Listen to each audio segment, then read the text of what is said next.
guys, welcome back to my channel. My name is Belle, and in today's video I wanted to talk about how I became a full-time video editor. One of the big reasons why I was able to move from PA to Rhode Island was the fact that I was able to get a job in video editing. The reason I want to talk about this today was because I feel like YouTube and the internet is just a well of information. Nowadays, there's really no excuse for us to not pick up a new skill or learn something new. I feel like the internet just has it all. You could take something that you learn here on YouTube and turn it into a full-time income, which is what I was able to do, and I wanted to share how I did it with you guys. So it all started back in 2016 when I started this YouTube channel. Growing up, I guess I kind of always had a love for video, a love for storytelling through video, but I never really had the skill. Like, honestly, I, to this day, don't own a professional camera. I never really had equipment, but I just loved video. And I filmed these funny videos with my friends in high school in the past that are buried somewhere really deep in YouTube, and I just had fun with that stuff. I didn't really know what I was doing. And then in 2016, after I had left for my first year of internship here in Rhode Island, I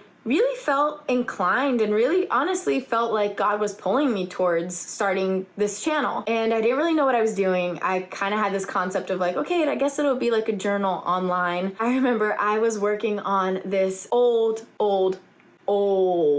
Dell laptop. Like, if anyone remembers the Dell laptops that had the interchangeable lids, like it was a laptop and you pushed a button in the back and like the lid came off and you could like buy different lids with different designs for your Dell laptop that I got when I was 15, and this laptop would shut down if it wasn't connected to power. That's how old and how bad the battery was. And the editing software that I was using was called Movie Maker. Now, Movie Maker is so old that I believe it doesn't even exist anymore. I believe that Microsoft just fully destroyed Movie Maker. Very old, but I still had it on that laptop because that laptop was that old. So what I did was I recorded YouTube videos on my iPhone taped to my window, which is still what I'm doing today and right now. I have my iPhone taped to my window because there's no light like natural light. So I would record these videos on my phone, and then I would take it from my phone, connect the USB to my laptop, copy the files over, bring it into Movie Maker, do a bunch of cuts, and then I downloaded the app iMovie on my cell phone, which is free and anyone can download. And I would go on iMovie and create the title screen or any text I wanted for the video. I would do it on my phone and then save that to my camera roll, plug my phone back into my laptop, bring it from my phone into Movie Maker, and make it look as best as I could. Now, these videos are still on my YouTube channel. The very first video is still here on my channel.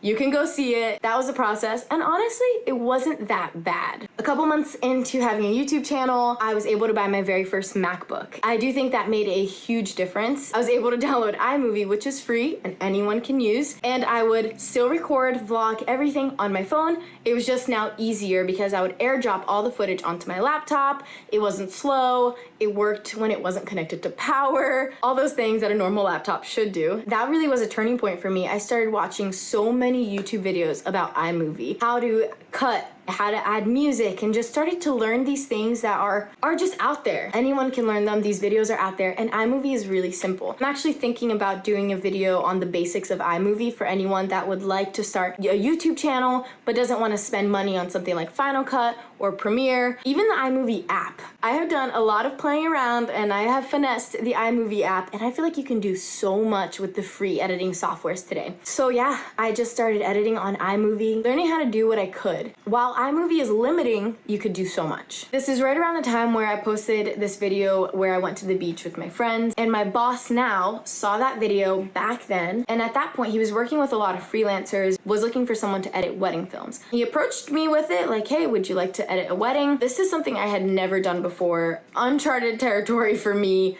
Completely different ballpark, but I was up for at least trying. And I let him know like, hey, I edit on iMovie, like I film on my iPhone. I don't really know what I'm doing, but I went for it. I, at that point, was able to get Final Cut. That was a big learning curve. I think that a really good thing to do is get really comfortable with something like iMovie and then transition to something like Final Cut. Software looks very similar, where Final Cut feels like an upgraded, boosted version of iMovie, which is probably what it's supposed to look like. He gave me a couple of reference videos of weddings that he had watched and weddings that the company had edited that he would like it to look like. All right, so I just noticed that the whole time there was a pillow right here, and now it's gone. You're welcome. So no lie, I essentially copied this wedding. Obviously it was different footage, different couple. I copied the order of the post. I didn't know what came first, bride prep, groom prep. I didn't know that you established the location first. These were all things that I looked at a video and I essentially just copied it. They do say that good artists copy and great artists steal, and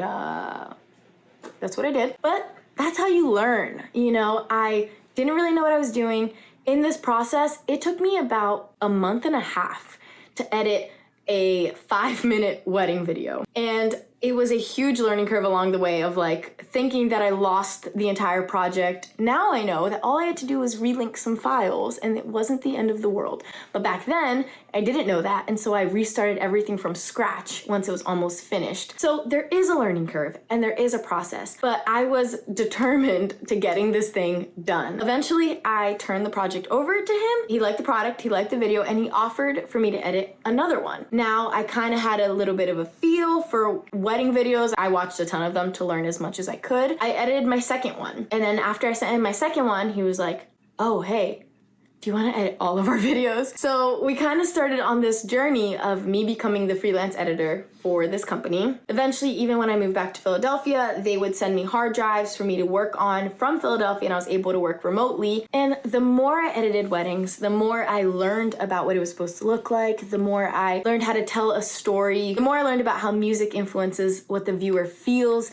the more I learned about how cuts make sense on the beat and where they don't make sense. And all these things really just came from watching a ton of videos and copying them. Eventually, the time came for me to move to Rhode Island, and the company wanted to hire someone full-time to edit videos, and things just aligned. Honestly, it was an answered prayer. God really opened the door because I needed a full-time job in order to be able to move here, and this came at the perfect time, so I was able to move and start doing what I do today. I am a full-time wedding video editor. At this point, I have edited a lot of wedding videos, and honestly, it's why I stopped YouTube for a while. I feel like my 9 to 5 being sitting at a computer editing kind of made me want to go home and not look at a computer screen anymore.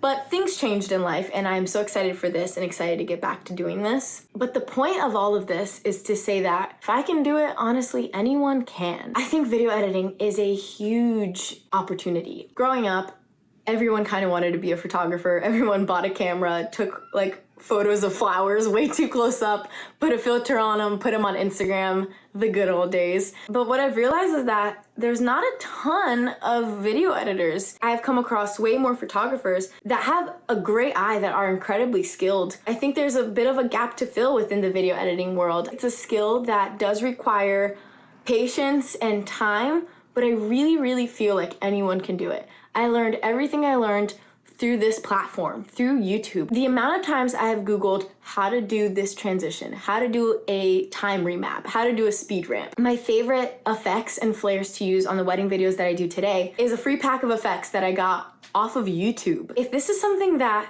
you're interested in, I would say just go for it. It all started with me taping my phone on a window and editing on this crappy Dell laptop, and it turned into my full-time job, and I never would have imagined this happen in a million years. Ever thought that this would be my job, but I do love it, and I'm thankful, so thankful that almost 4 years ago I felt this nudge to start a YouTube channel, and I just did it. At the time, I thought the purpose of that was just to grow a channel. Turns out it was going to open a huge door in my life that would end up becoming one of the big reasons why I was able to move to this state and marry my husband.